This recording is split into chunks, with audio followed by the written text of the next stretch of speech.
Muy buenas tardes, hermanos y hermanas. Voy a pedirle al Señor su santa palabra para comenzar esta reflexión en la cual voy a hablar sobre la verdadera conversión.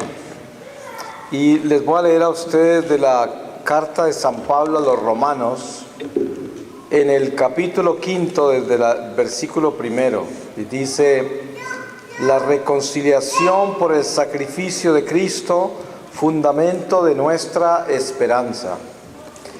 Justificados por tanto por la fe, estamos en paz con Dios por medio de nuestro Señor Jesucristo, por quien también tenemos acceso en virtud de la fe a esta gracia en la que permanecemos y nos gloriamos apoyados en la esperanza de la gloria de Dios.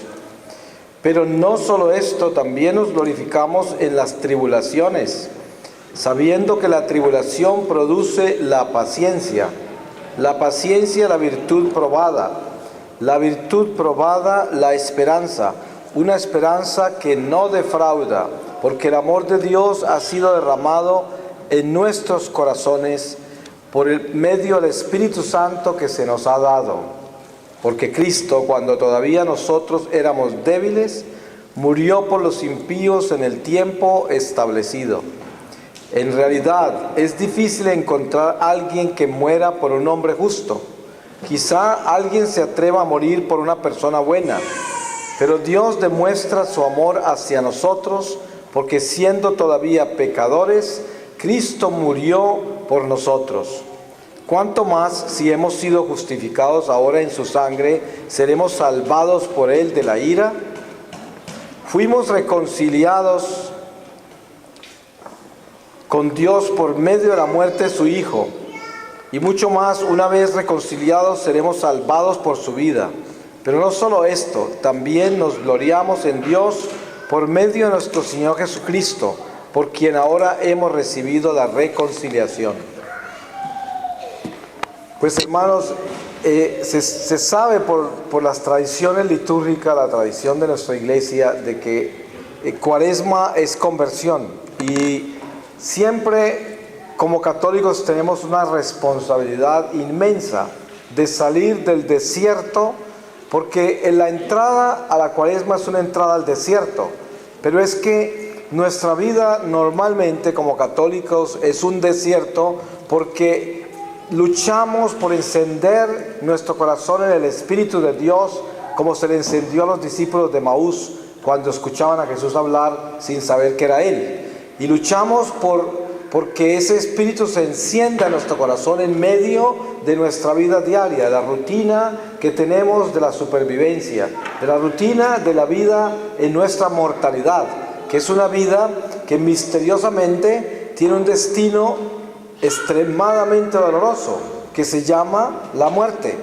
Pero en medio de todo lo que conocemos, por lo que se nos ha revelado, aquellos que logran despertar en su corazón el fuego del Espíritu de Dios, comienzan a tener la verdadera esperanza y comienzan a transformar su vida para la eternidad, y entonces superan la temporalidad y dejan de hacerle culto y de adorar las cosas temporales y la vida temporal.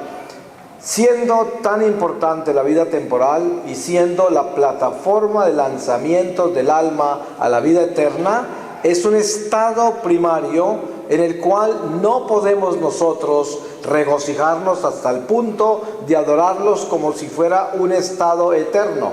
Porque precisamente el error que tenemos nosotros los humanos es de que quedamos atrapados en el principio, cuando esto es tan solo los cimientos para construir un edificio espiritual que es un edificio eterno. Pero la mayoría de las personas se quedan viviendo en el cimiento y no construyen. Y cuando llega el momento de trasladarse a vivir en el edificio que tenían que haber construido para habitar el resto de la eternidad, no tienen dónde vivir porque no lo construyeron.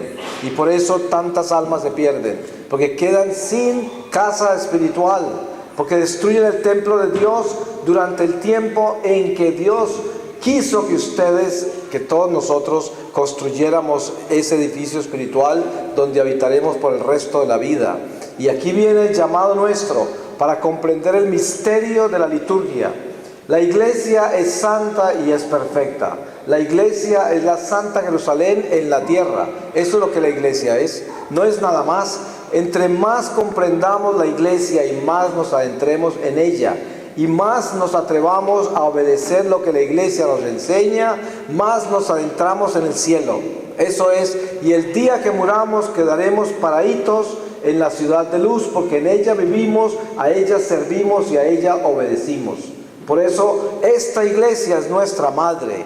Aquí estamos en un nido, como pajaritos, como pichones, y el Espíritu Santo viene y nos alimenta con la Eucaristía para que crezcamos alas. Pero el día en que el Señor nos llame, la iglesia nos saca del nido y debemos volar hacia el Señor. Por eso este es el tiempo de esa cuaresma del alma, donde adentrada en el desierto del destierro, se regocija en las promesas de Dios para alimentarse en la fe, una fe intangible, invisible, incomprensible, insondable. Sin embargo, es real, tan real, que la única realidad que tenemos nosotros es lo que no podemos ver, lo cual es una contradicción para nuestra razón humana. Hoy Dios nos pide, como hijos de la iglesia, en que en esta cuaresma podamos escuchar su voz profundamente en nuestro corazón. Y escucharla quiere decir obedecerla, porque usted puede oír la voz de Dios toda su vida, pero ¿qué se gana con oírla si no la escucha? Tenemos que distinguir entre oír y escuchar. Una cosa oye el hombre y otra cosa escucha. ¿Cuántas veces nosotros nos hacemos los locos con todo lo que oímos? Porque no queremos escucharlo y simplemente lo oímos. Es como todo lo que miramos. No todo lo que miramos nosotros observamos. Miramos muchas cosas, pero observamos muy pocas, porque no todas nos interesa observar. Y lo mismo sucede con el sentido del oído, con el sentido del oído espiritual. Y Dios nos llama a que entendamos de que hoy es el día del Señor, no es mañana. Mañana no lo tenemos. Llegamos a ser seducidos tan profundamente por las cosas temporales, que estamos en un estado de pretensión tal que nos podemos sentar en la casa a preocuparnos increíblemente por mañana, porque así de pretenciosos somos, como si supiéramos que mañana vamos a estar vivos. El Señor quiere que nosotros seamos humildes. ¿Quién es el humilde? El humilde, el que se acuesta y está seguro que no sabe si se va a levantar. Ese es el humilde. ¿Quién es el orgulloso? El orgulloso, el que tiene planes para el futuro y se acuesta convencido que se va a levantar, porque ese piensa que tiene control sobre su vida y todavía tiene tiempo para hacer las cosas que tiene que hacer. Entonces siempre las deja para mañana. Ese es el orgulloso. El Señor llama al humilde a que hoy sea hijo de Dios, no mañana. Por eso no nos podemos convertir un poquito. Eso no puede ser. Tenemos que convertirnos del todo. Y la conversión verdadera es entender que Dios quiere no solamente que lo oigamos, sino que lo escuchemos. El diablo también oye a Dios, todo el tiempo lo oye, pero no le escucha porque él no le obedece. Y nosotros no podemos ser como diablos, porque eso es lo que el diablo hace. Oye y no escucha nada. La conversión nuestra es el encuentro con la realización de lo que Dios nos ha dado. ¿Y qué es lo que Dios nos ha dado? Una vida maravillosa, extraordinaria. ¿Cómo nosotros podemos despreciar la vida? Solamente cuando nosotros nos embebemos completamente en los placeres de la temporalidad y terminamos despreciando todo. Ustedes se han dado cuenta que a un niño, cuando se le dan demasiadas cosas, termina despreciándolas todas porque tiene demasiadas y ya no aprecia nada, ya nada le gusta. Tiene tantas cosas, tiene tantos juguetes que ya ningún juguete le llama la atención. Y eso es lo que pasa en el mundo material. entre más comamos en exceso, entre más consumamos en exceso, entre más vida social en exceso tengamos, entre más leamos cosas del mundo, entre más noticias miremos y escuchemos, entre más estemos hablando cosas insensatas, innecesarias, más nos llenamos de cosas innecesarias en nuestra vida y terminamos en un estado de desierto total y el alma no tiene contacto con el corazón y no podemos espiritualizar absolutamente nada de nuestra vida porque somos solo carne, nada más. Inclusive nuestra religión se convierte en un consumo más. Yo vengo a llenarme de religión cuando vengo a la iglesia, entonces busco al predicador que más me gusta, busco la iglesia, la parroquia donde me gusta más el padre y busco emociones religiosas en todas partes, porque estoy entreteniéndome con la fe y eso me da un poco de paz, me da un poco de tranquilidad y salgo a vivir la siguiente emoción. La siguiente emoción, me gusta andar muy rápido por los freeways y después la otra emoción, me gusta entrarme a un Starbucks y ponerme un double shot de no sé qué y lo otro. Y siempre vivo de emoción en emoción, viviendo como en un mundo de placeres, un mundo de consumo, donde yo estoy buscando cómo acelerar mi vida natural. Y de eso vivo, porque eso es lo que me da mi amparo. Eso es lo que me da fortaleza, sobre eso vivo yo una vida eufórica. El día que yo no tenga esos placeres al nivel que yo los busco, ese día estoy deprimido, porque soy una persona esclava a la vida natural, a la vida temporal. Y ese es mi único anhelo, mi único amparo, mi único estímulo, mi única realidad. Por eso vivimos como cadáveres arrastrando esta vida hacia un cementerio porque no hay más para dónde caminar. Eso es lo que somos. El Señor nos llama a que despertemos a la realidad del don maravilloso de nuestra fe, que es un regalo eterno, de verdad. Pero para poder saber que es eterno, tenemos que vivirlo como si fuera eterno. Es de la única manera. Yo tengo que vivir como un ser amado. Es como el esposo que vive como si la esposa no lo amara, cuando la esposa lo ama. Es muy triste para la esposa pensar que el esposo cree que ella no lo ama, cuando ella lo ama y moriría por el amor que tiene por él, pero el esposo piensa que no es amado. Eso es lo que pasa con Dios y nosotros. Él nos ama entrañablemente y nosotros caminamos y vivimos la vida como si Él no nos amara. Porque a veces cuando Dios nos prueba, y cuando Dios pone en nuestro camino la tribulación, cuando el Señor pone en el camino tantas cosas como enfermedades, estas situaciones económicas que a veces nos amargan, nos alteran, los problemas de relaciones humanas entre nosotros, las catástrofes naturales como las que estamos viviendo en este momento en el Japón y tantas otras, todas esas cosas, pensamos que Dios nos abandonó y que es que no nos oye. Eso es porque pensamos que es que no nos ama. Pero es que el Señor, porque nos ama tanto, nos prueba. Y la vida temporal es una prueba para moldear el alma. Eso es, los niños que mueren de hambre en el tercer mundo, mueren de hambre para reparar los niños que comen tanto en el primer mundo. Y así se salvan los que mueren de hambre y salvan con eso muchos de los que tenían tanta comida. Y este es el equilibrio absurdo de la salvación de las almas. Cuando uno come mucho, se está comiendo la comida de otro. Así de sencillo es. Cuando uno tiene demasiado dinero, no lo comparte, le está robando el dinero a otro. Eso es. Y está justificado, en el mundo en que vivimos hoy, está justificado el que más coma, el que más ahorre, el que más acumule. El que muera con más juguetes, ese fue el que ganó. ¿Pero qué fue lo que se ganó? Se ganó la muerte, porque no hay más premio para que se muere con tanta cosa que la muerte, si esas cosas que acumuló no eran para glorificar a Dios. Porque el mundo material es un instrumento. Eso es un instrumento de navegación, un instrumento de labranza, un instrumento de supervivencia.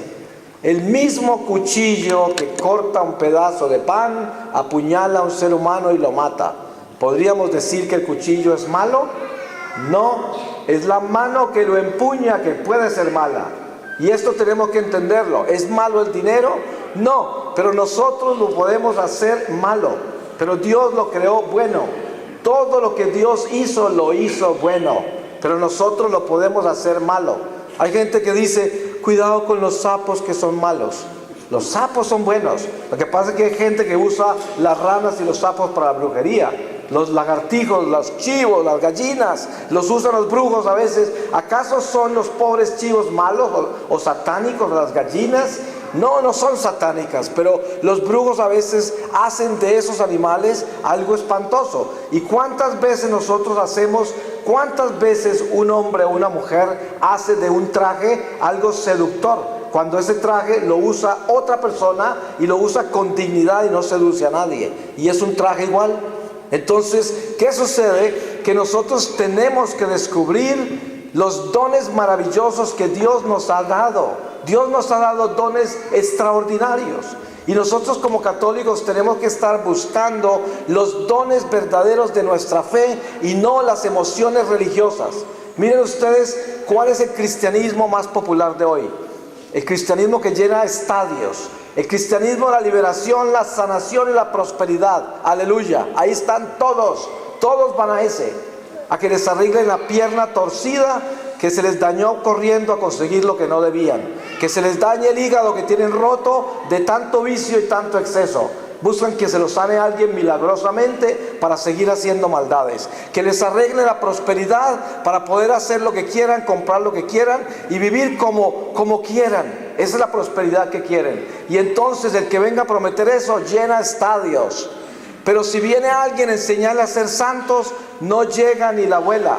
Nadie viene. Nadie viene. Si alguien le dice, mire, si usted está en pecado mortal se condena. Ay, ese señor está loco, es un radical. Ese señor habla muy feo. ¿Cómo se le ocurre? ¿Quién lo invitó? ¿No? Y de pronto afuera le tiran piedra. Por eso han matado a todos los profetas, porque la gente no quiere escuchar la verdad. Eso es. Pero estamos en la iglesia y este es el templo de Dios y el Señor nos está llamando.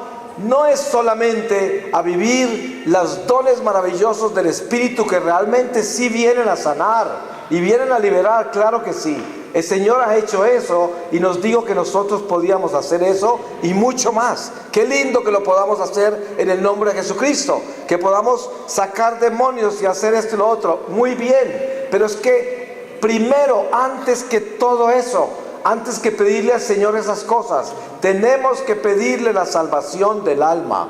Hay que pedirle al Señor santidad. Hay que pedirle al Señor que podamos superar toda esta miseria que cargamos. Hay gente que no entiende que la cruz no es el matrimonio. La cruz no es el trabajar. La cruz no es estar sin trabajo. La cruz no es una enfermedad. La cruz, el peso de la cruz es nuestra conciencia cuando está despierta. Sí, porque ustedes se dan cuenta que un sicario puede ir a asesinar a una persona y no siente absolutamente nada. Después de asesinar, viene, se come un steak, se baña y se acuesta como si no hubiese pasado nada. Ese es un asesino. Una mujer adúltera sale de su casa, despacha a sus niños, su esposo y va a tener amores con otro hombre y no siente nada, no le importa. Cuando regresa a su familia está serena y tranquila como si no hubiese hecho nada. Un hombre ladrón sale, roba, hace cosas horribles y viene a la casa como si fuera el más honrado y se siente en la casa a ser el esposo más digno cuando es un ladrón, ¿sí? Y no le importa, no siente nada. Eso es la muerte en el pecado. Y así somos cuando estamos en las manos del diablo. Pero cuando nosotros despertamos la conciencia y entramos en una verdadera conversión, cae la cruz sobre los hombros inmediatamente. La cruz de nuestra conciencia. Y caminamos con esa cruz. Entre más conscientes nos hagamos, también llevamos los pecados de la humanidad. O sea, también nos cristificamos. ¿Qué es el peso de la cruz de Jesucristo? Todos nuestros pecados. ¿Acaso el peso de la cruz de Jesucristo era tener que educar a los apóstoles? Tener que obedecerle a su mamá. Esa no era la cruz de Jesús. La cruz de Jesús era la salvación de toda la humanidad entera.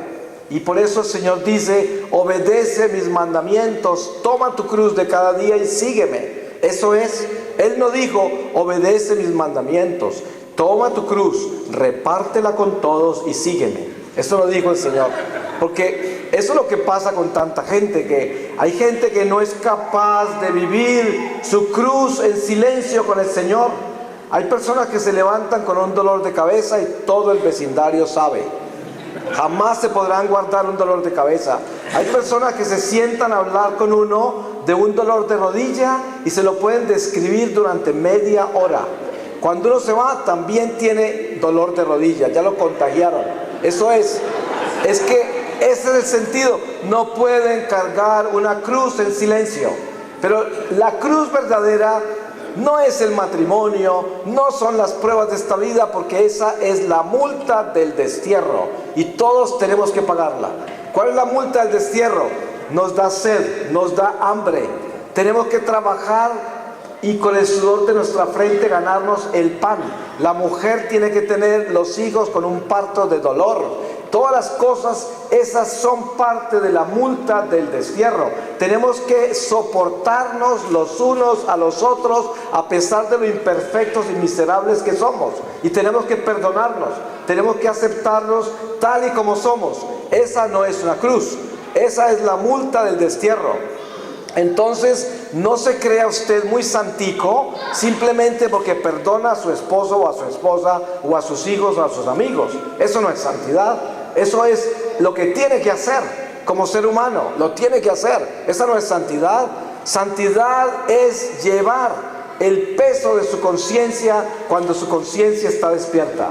La santidad verdadera en la cruz verdadera es llevar el peso de nuestras flaquezas. ¿Qué es lo que más me duele a mí? Las debilidades que no he podido superar. Eso es lo que duele. Eso duele mucho. La imperfección. Esta incapacidad de amar, esta incapacidad de perdonar, esta incapacidad de tener paciencia y tolerancia, esta incapacidad de tener caridad, eso duele cuando la conciencia está despierta. Entonces, si uno no tiene ese tipo de dolores, es que todavía no se ha convertido. Por eso, el llamado a la verdadera conversión es el llamado a despertar la conciencia. Y en ese momento sí puede decir usted que está cargando con su cruz. Eso es el momento. Los judíos buscan señales y los griegos sabiduría, pero nosotros buscamos a Jesús crucificado. Y eso no se nos puede olvidar. Eso es.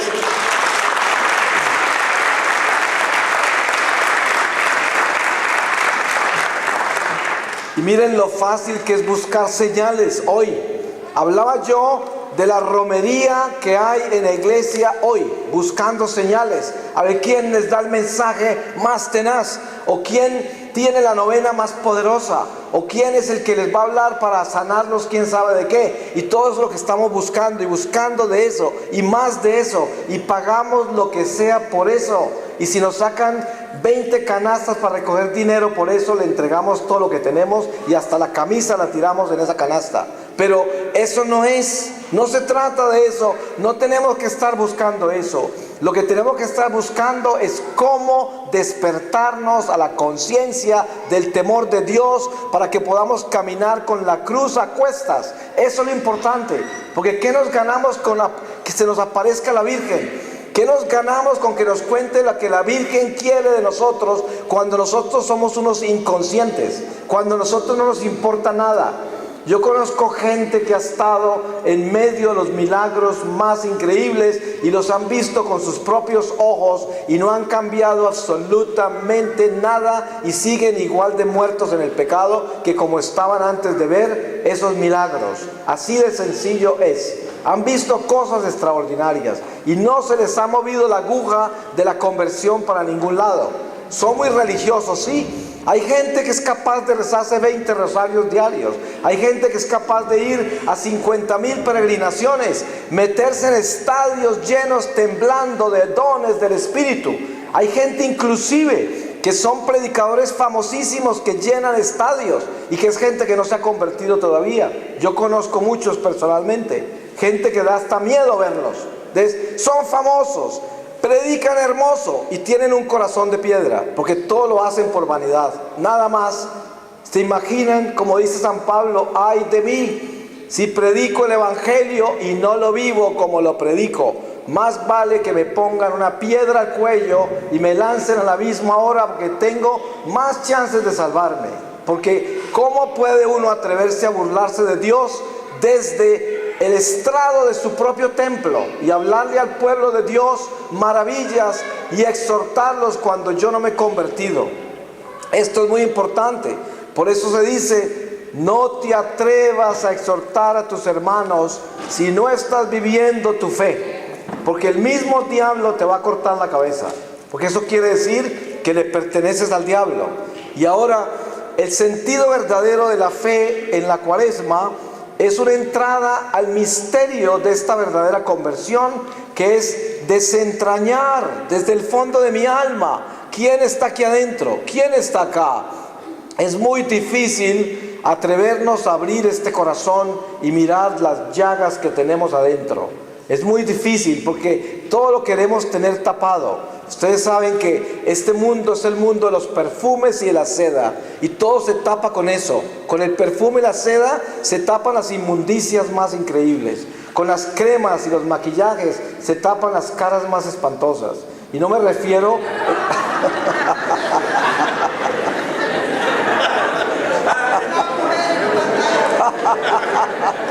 porque así es.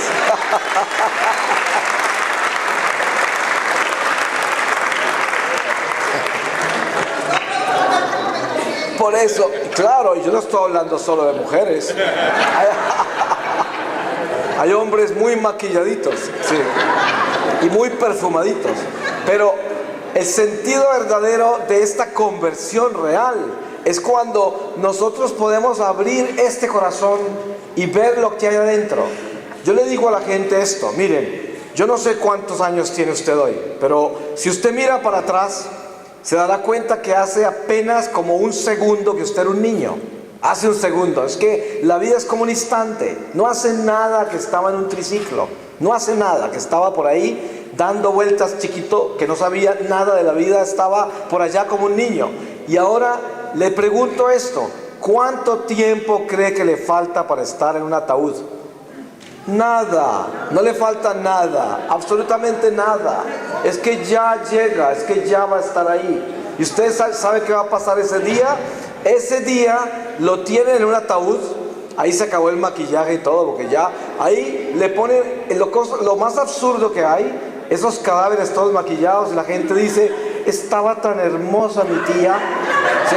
Decía, hasta allá llegamos.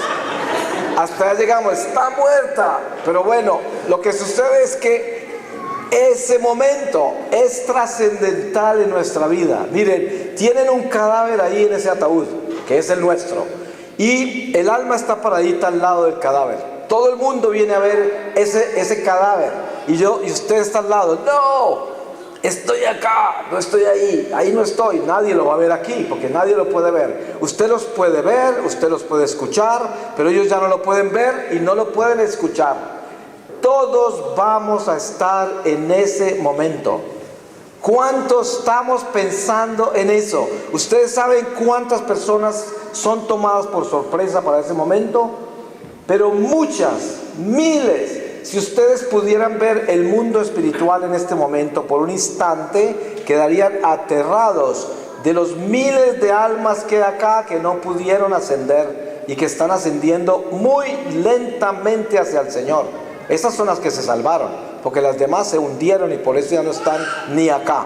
Pero estoy hablando de que lo más importante de nuestra vida es lo que nos está robando la vida temporal por no ponerle atención al Evangelio tal y como está escrito, no necesariamente como está predicado. Porque ¿qué sucede con el Evangelio predicado de hoy y los teólogos modernos? Cambiaron todo, y entonces es el evangelio del poder de la palabra y el poder de la sangre, aleluya, que viene a solucionar todo, a sanar todo, a arreglar todo. Así, ¿y yo qué? ¿Cómo es que tengo que hacer yo para ganarme esa salvación? Por eso no es que estemos salvados, es que nosotros estamos en un camino de salvación. Claro que Jesús ya nos salvó. Si nosotros entendemos que abrazar esa salvación es abrazar la cruz de todos los días, obedecer los mandamientos y seguir al Señor. O sea, esa salvación nos la tenemos que ganar todos los días, cada hora, cada segundo, y eso no es automático, simplemente por decir Jesús es el Señor y ya llegué al cielo. Claro, yo tengo que aceptar que Jesús es el Señor para entrar en el camino de la salvación. Pero San Pablo dice, si quieres ir a los Olímpicos, prepárate para ir al estadio como un buen atleta, en perfecta continencia, con perfecta disciplina, no como quien busca una corona perecedera, sino la corona eterna. Y esto tenemos que entenderlo, que un atleta entrena todos los días. Un atleta se prepara todos los días y solo para ganarse una corona perecedera. Ahora, ¿cómo será lo que tenemos que hacer nosotros para ganarnos una corona eterna? Hay que hacerlo 24 horas al día. Debemos estar entrenándonos para ganar la carrera. 24 horas al día. Hay personas que se pasan años en la universidad.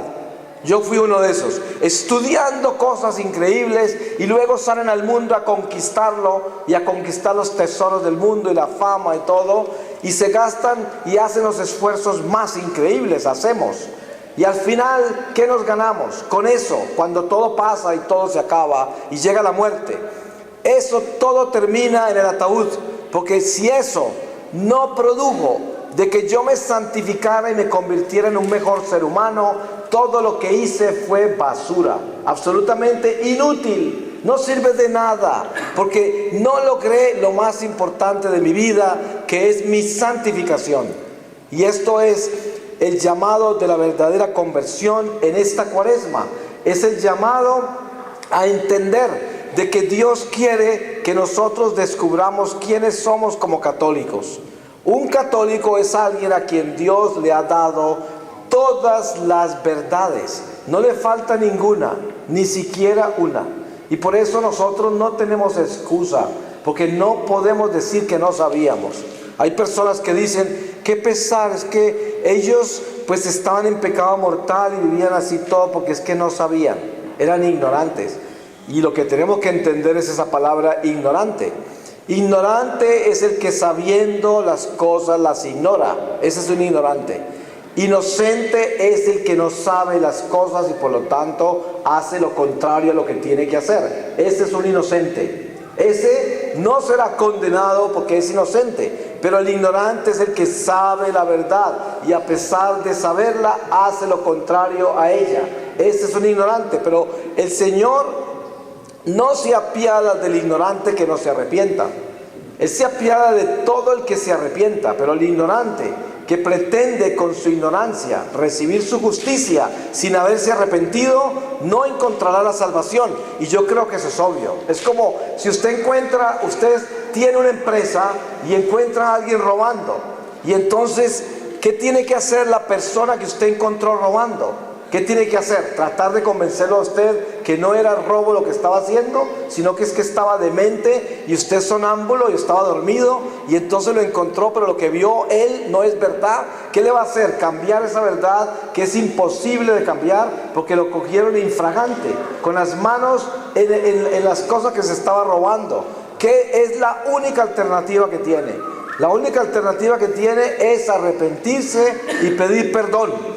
O salir corriendo de ahí y nunca volver a aparecer, porque salió, y mucha gente hace eso. Pero la realidad espiritual es que el Señor nos llama al arrepentimiento, nos llama a la reconciliación. Y precisamente la Cuaresma es un momento de aceptar que el Señor nos encontró con las manos en el robo. El Señor nos encontró infragantes en el hecho que estamos haciendo, en ese pecado. Y por eso tenemos que decir, sí, Señor, tú me encontraste aquí en este pecado, te pido misericordia, perdóname y ayúdame a superar esta debilidad, dame fuerza para esto y ser sincero al respecto, porque no podemos tener afecto al pecado, no podemos disfrutarlo. Cuando ya Dios nos ha sonado esa trompeta, que el Señor envía al ángel y suena la trompeta y dice, su tiempo se acabó. Hoy es el día de su conversión. No le queda más tiempo. Es hoy. Hoy es su día. Y esto es una realidad espiritual que es tajante. Tiene que suceder para que haya una verdadera conversión. Yo siempre le ruego a la gente, miren, ustedes saben, los que conocen mi historia, saben que yo estoy hablando así, no porque estuve preparando esta charla leyéndome 20 libros por allá y porque estuve en la universidad estudiando teología por 7 años o quién sabe cuánto. Y no es que sea malo hacer eso, porque gracias a Dios por los teólogos que nos dan tanta luz de nuestra doctrina y nuestra fe, y gracias a Dios por aquellos que estudian antes de presentar una enseñanza o una homilía. Eso es parte de la historia de nuestra salvación. Pero en el caso mío, lo que yo hablo, lo hablo porque el mismo Señor me lo ha enseñado. Yo lo he visto con el Señor mismo. Y yo les decía hoy durante la Eucaristía, cuando hablé aquí para los que estaban acá en ese momento, de que yo soy la persona más indigna de estar acá.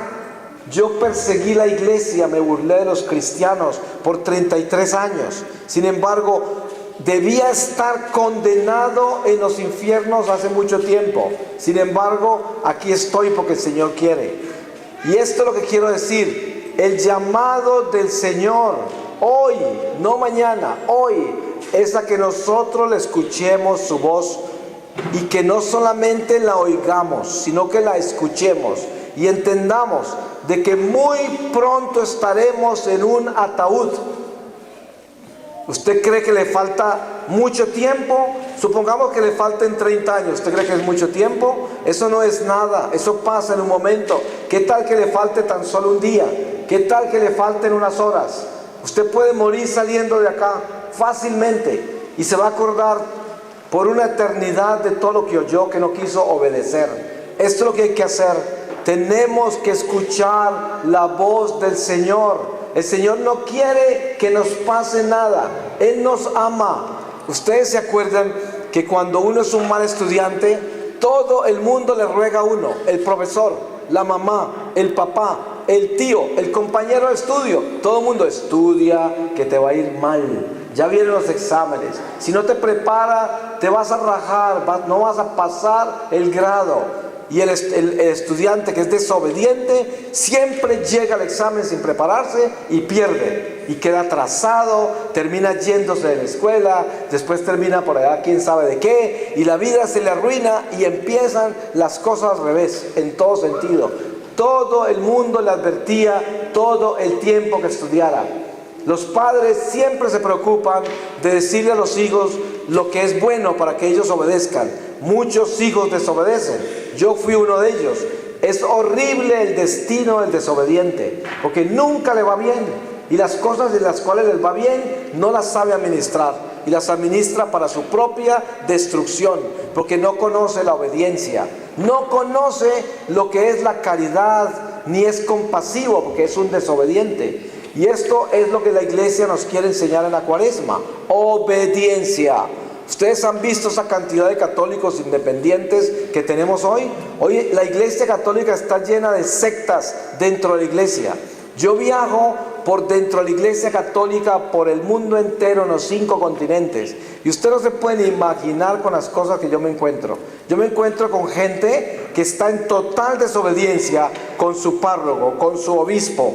No les interesa absolutamente nada de lo que el Papa piensa. No tienen absolutamente ninguna jerarquía con nadie. Manipulan a la gente con la que están ellos para que los sostengan ellos, y no les importa que le están quitando el dinero a las parroquias, a todos los demás, porque se volvieron unas sectas y tienen unos movimientos increíblemente poderosos, completamente independientes, como islas dentro de la iglesia.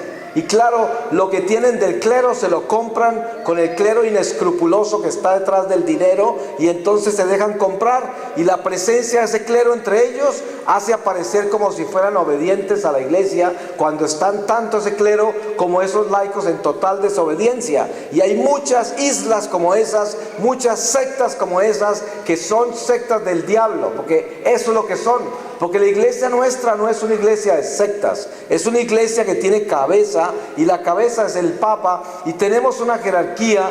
Y yo les digo esto, por lo que yo aprendí del Señor, y especialmente la Virgen María, sobre las jerarquías.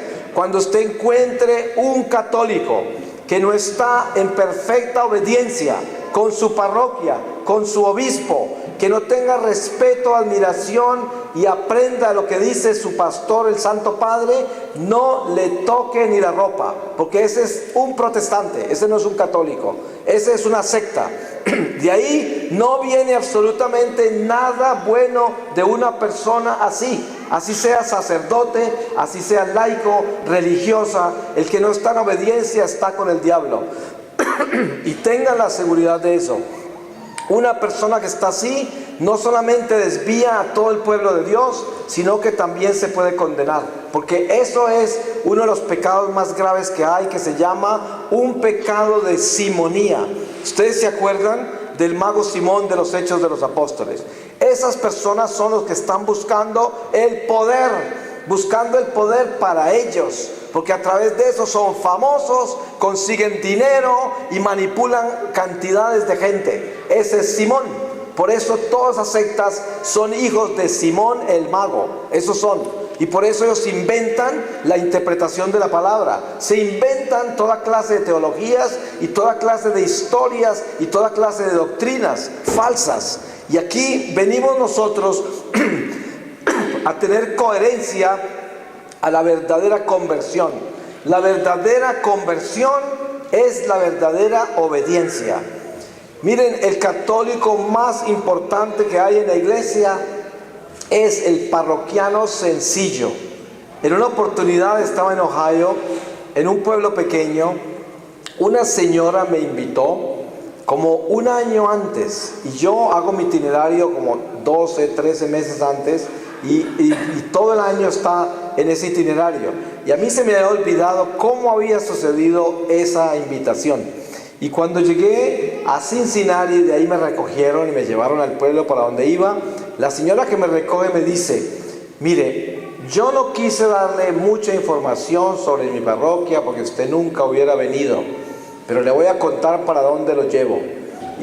Y comienza y me dice: mi parroquia está absolutamente perdida y está en un estado de desobediencia como usted nunca se lo puede soñar. Cuando entre allá va a ser igual que entrara a cualquier secta protestante. Ahí va, es igual, porque eso de católico ya no tiene nada, ni el sacerdote ni los parroquianos. Es un milagro de Dios que usted haya venido, porque lo que la señora hizo fue que solo le mostró al padre mi historia del secuestro, nada más. Y le digo: este señor en el secuestro regresó a la iglesia católica cuando lo liberaron, pero no le contó nada de mi experiencia mística. Y entonces el sacerdote le pareció muy interesante que viniera a hablar del secuestro, que era algo que tenía mucha acción, y así podía hacer una colecta fuerte en la iglesia. Y así fue, y todas las cosas. Y entonces me promovieron como una película de acción, así me promovieron. Hollywood, actor, músico, esto, el rock and roll, todo lo mío del pasado lo sacaron, nada que ver con lo del presente, y era el secuestro y todo, nada de experiencias místicas.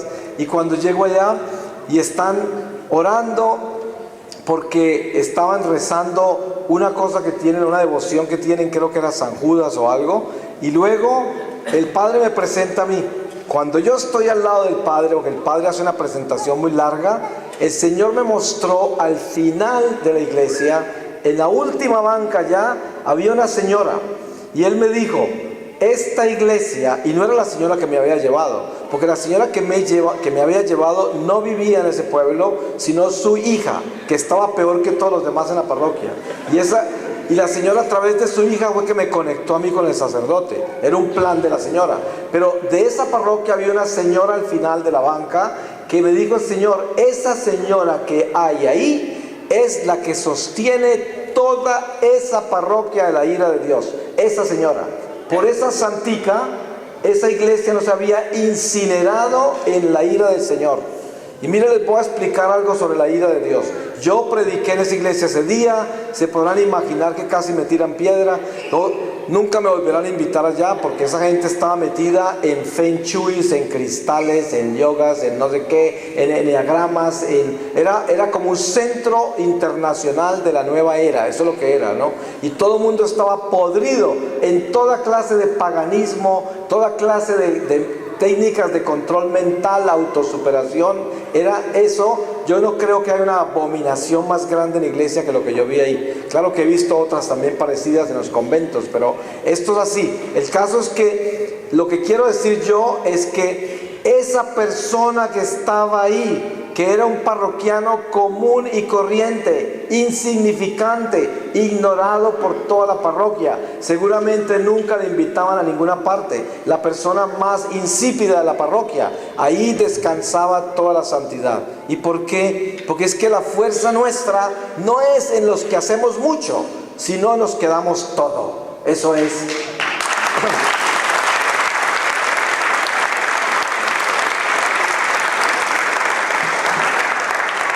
¿Y cómo damos todo? Viviendo una vida en paz con Dios, haciendo el esfuerzo todos los días de buscar lo que es correcto ante Dios y ante los hombres, y viviendo una vida sacramental ordenada. Esa señora seguramente era una persona de las que estaba siempre orando por los demás, haciendo ayunos por los demás, sacrificios en el silencio de Dios, en una tranquilidad, en una humildad, en una sencillez, nunca pretendiendo nada, viviendo una vida normal de una persona normal que se levanta, come, va a trabajar, va a hacer sus diligencias, viene a la iglesia, ora, reza, interceda, ama, perdona, tiene caridad. Ese es el católico que es un instrumento de Dios, una vasija de barro que lleva el tesoro. Eso es lo que dice San Pablo, y eso es la verdad. Hay personas que dicen, ¿qué será lo que Dios quiere de mí? Yo digo, ¿sabe qué quiere Dios de usted? Que usted sea un católico sencillo y obediente. Lo demás, todo lo hará el Señor. El que se levanta en gracia de Dios siempre estará en el lugar indicado, a la hora indicada, haciendo lo indicado, viviendo lo indicado. Ese es el que vive en gracia de Dios. Si usted no está en gracia de Dios, es posible que de pronto el enemigo lo pueda llevar a lugares que no debe, hacer cosas que no debe, pensar cosas que no debe y actuar sobre lo que no debe. Hay personas que están en una lucha muy grande por entrar en la plenitud de la obediencia al Señor y tienen un corazón noble y las intenciones correctas, y el Señor conoce los corazones, porque nadie aquí puede juzgar a nadie. Yo no puedo juzgar a una persona que está en pecado mortal. ¿Quién soy yo para hacer eso? Si ni siquiera, como dice San Pablo, ni yo me puedo juzgar a mí mismo. Nadie se puede juzgar, hay un solo juez y solo Dios conoce los corazones. Lo importante ante Dios es lo que hay en nuestro corazón, la intención del corazón. Y esto es definitivo en nuestra vida, pero hay que tener la seguridad, la certeza de que nuestra alma tiene que estar enamorada de alcanzar la obediencia a Dios. Ese tiene que ser nuestro amor. Ese tiene que ser nuestro único destino, que yo me levante y diga, solo anhelo serte obediente, Señor. ¿Cuándo será ese día? Dame la fuerza para poder hacerlo. Yo solo no puedo. Y por eso ayer decía yo en una de las reflexiones, el diablo es 100% malo. Y por eso nosotros tenemos que pelear contra él con 100% bueno. Pero somos imperfectos. Y no alcanzaremos el 100% a no ser de que nos unamos a Jesús. Porque Jesús es redención, y redención quiere decir completarnos. Él nos completa lo que nos falta. Por eso esa unión entre nuestra miseria y la divinidad es la enseñanza que le dio Jesús a San Pablo, cuando San Pablo le pidió que le quitara ese aguijón de la carne. Y el Señor no se lo quitó, le dijo, mi gracia te basta, yo me glorifico en tu debilidad. ¿Y esto qué quiere decir? Si el Señor se debilita en nuestra flaqueza, Eso quiere decir que lo que nos falta para alcanzar el 100% para luchar con el diablo, el Señor nos lo da si eso es lo que sinceramente anhelamos. Y por eso el anhelo del alma tiene que ser la verdadera obediencia. Si nosotros que tenemos esta bendición de tener otra cuaresma, no aprovechamos esta que puede ser la última, entonces ¿qué hacemos en este momento cuando el Señor nos habla y estamos endureciendo el corazón como en Meribá, como dice la palabra, cuando el Señor fue tentado y con esos corazones maleados de incredulidad? Hoy tenemos que ser conscientes de que ese pueblo incrédulo que tentó al Señor en Meribá es el mismo pueblo que está aquí hoy y que está bajo las mismas circunstancias de ese pueblo, con excepción de que no tenían el Espíritu Santo, lo cual nos hace a nosotros más responsables todavía de este destierro en que estamos y de este peregrinar, porque a nosotros se nos ha dado más todavía que a esos de Meribá. Y hoy el Señor dice, miren, yo conozco sus debilidades, sus flaquezas y su miseria. Yo conozco sus pecados. Yo los hice con mis manos, los hice y los conozco. Pero es que los tengo que invitar a que se unan a Jesucristo, mi Hijo, para que ustedes puedan encontrar la verdadera salvación. Si no, ¿para qué lo mandó? Para eso lo mandó, para que nosotros nos abracemos a Él y podamos alcanzar esa salvación. Esa cruz que bajó del cielo es nuestra escalera. Por ahí tenemos que subir